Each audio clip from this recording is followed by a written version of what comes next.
Hello friends, welcome back to channel. तो आज हम आप लोग के लिए पूरे 25 एमसीक्यूज़ लेके आए हैं जनरल फार्माकोलॉजी के, जिसमें सबसे पहले हम फार्माकोकाइनेटिक्स पार्ट को डिस्कस करने वाले हैं। So let's start. First question हमारे पास है फार्माकोकाइनेटिक इज़। तो जैसा कि हम सबको पता है, फार्माकोकाइनेटिक हम ड्रग के एब्जॉर्प्शन, डिस्ट्रीब्यूशन, मेटाबॉलिज्म, एक्सक्रीशन को कहते हैं। तो करेक्ट ऑप्शन बी होगा इसका। Second question, what does pharmacokinetic include. तो जैसा कि हमें पता है, यहाँ पे ड्रग का बायो ट्रांसफॉर्मेशन होता है, जिसके अंदर अपने जो भी एंजाइम्स लीवर में प्रेजेंट हैं या गट में प्रेजेंट हैं, वो ड्रग को बायो ट्रांसफॉर्म करते हैं। तो करेक्ट आंसर इसका ऑप्शन बी होगा।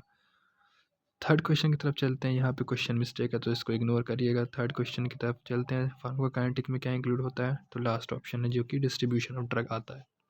नेक्स्ट क्वेश्चन की तरफ चलते हैं। फार्माकोकाइनेटिक में एक्सक्रीशन आता है सब्सटेंस का, यानी हमारे जो भी जीनोबायोटिक्स होते हैं। Next question, the main mechanism of most drug absorption of GI in GI tract is. Passive diffusion most common method होती है, आपको रिमेंबर करना है, याद रखना है, जो कि कंसंट्रेशन डिपेंडेंट होती है। अगर अपना कंसंट्रेशन ड्रग का गट में ज़्यादा है तो वो अपने सराउंडिंग टिश्यूज़ में जाएगी। नेक्स्ट क्वेश्चन है, कौन से सब्सटेंस होते हैं जो कि पैसिव डिफ्यूजन के थ्रू मेम्ब्रेन को क्रॉस नहीं कर सकते।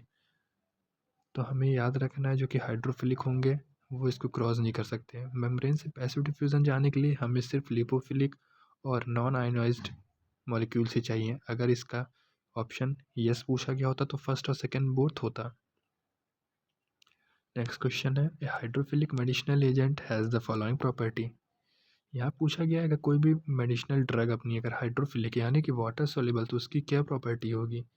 तो जैसा कि हम देख सकते हैं, अगर वो वाटर सोल्यूबल है तो वो ईजिली सेल मेम्ब्रेन के थ्रू क्रॉस नहीं होगी, क्योंकि वहाँ पे हमें लिपोफिलिक ड्रग चाहिए अपनी, जो कि लिपिड में ज़्यादा सोल्यूबल हो। नेक्स्ट क्वेश्चन है, एक्टिव ट्रांसपोर्ट से हम क्या समझते हैं। तो एक्टिव ट्रांसपोर्ट, जैसा कि यहाँ नेम से ही क्लियर हो रहा है, हमें यहाँ पे एक एक्टिव एनर्जी चाहिए किसी भी ट्रांसपोर्ट को करने के लिए, जो कि एटीपी से या किसी ट्रांसपोर्टर के थ्रू मिलती है।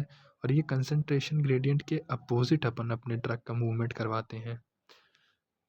नेक्स्ट क्वेश्चन है, बायोअवेलेबिलिटी का क्या मतलब होता है। जैसा कि आप देख सकते हैं, मैं पूरा इसको जूम आउट कर देता हूँ।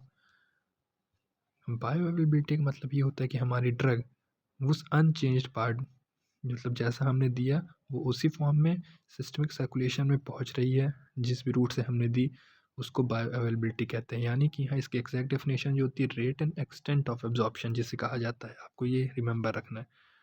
नेक्स्ट ऑप्शन क्या है, the reason determining the bioavailability. तो जैसे कि मैंने अभी आपको बताया कि एक्सटेंट ऑफ एब्जॉर्प्शन कितना होता है, और हेपेटिक फर्स्ट पास इफेक्ट। यहाँ पे हम हेपेटिक फर्स्ट पास मेटाबॉलिज्म की बात कर रहे हैं। जैसे ही हमारी ड्रग गट में जाती है, उसके बाद वो उसका सर्कुलेशन हेपेटिक पोर्टल वेन के थ्रू लिवर में जाके उसका बायो ट्रांसफॉर्मेशन होता है, तो ये हमारे बायोअवेलेबिलिटी को अफेक्ट करती है। तो ये हमें रिमेंबर करना है गाइज। नेक्स्ट क्वेश्चन हमारे पास है कि हमें यहाँ पे इन दी गई रूट्स में से ऐसा रूट सेलेक्ट करना है जिससे कि लीवर के पास जाके जो मेटाबॉलिज्म होता है ड्रग का सबसे कम होगा। तो ओरल में हमारा फर्स्ट पास मेटाबॉलिज्म होता है, ट्रांसडर्मल में भी होता है, इंटरड्यूडेंटल में भी होगा, लेकिन रेक्टल रूट में नहीं होगा गाइस। तो करेक्ट ऑप्शन सी होगा।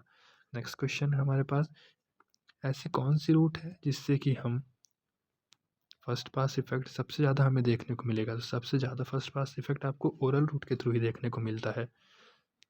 नेक्स्ट क्वेश्चन है, ओरल रूट की क्या करेक्टरिस्टिक होती है। जैसे कि यहाँ पे ऑप्शन दिया गया है, एब्जॉर्प्शन जो भी हमारा हो रहा है वो जीआई सिक्रीशंस कितने हो रहे हैं या मोटर फंक्शन क्या है, उसके ऊपर डिपेंड करता है। नेक्स्ट क्वेश्चन है, हमें वो फीचर सेलेक्ट करना है जो कि सबलिंगुअल रूट के लिए करेक्ट है। सबलिंगुअल रूट हम तब देते हैं जबकि हमें फास्टर ऑनसेट ऑफ एक्शन चाहिए, इसलिए करेक्ट ऑप्शन इसका फर्स्ट होगा। हमें जल्दी से जल्दी ऑब्जॉर्प्शन चाहिए और ड्रग का इफेक्ट चाहिए। हम इमरजेंसी केसेस में देते हैं, जैसे कि नाइट्रेट्स देते हैं एंटी एंजाइनल में। आप कमेंट करिए कौन सा नाइट्रेट देते हैं। नेक्स्ट है, पेरेंटल रूट कौन सी होगी इनमें से। जैसे कि आप देख रहे हैं ऊपर की तीन हमारी सारी ओरल रूट या एंट्रल रूट से रिलेटेड है, पर पेरेंटल के अंदर इनहेलेशनल रूट आती है।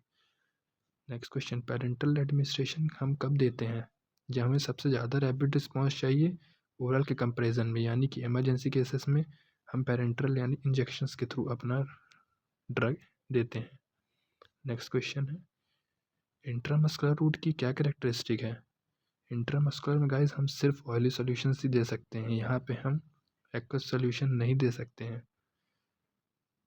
Next question, intravenous injections are most suitable for oily solution. तो ये गलत है, यहाँ पे सिर्फ हम एक्वस सॉल्यूशन दे सकते हैं क्योंकि ऑयली सॉल्यूशन हम इंट्राडर्मरी रूट से देते हैं।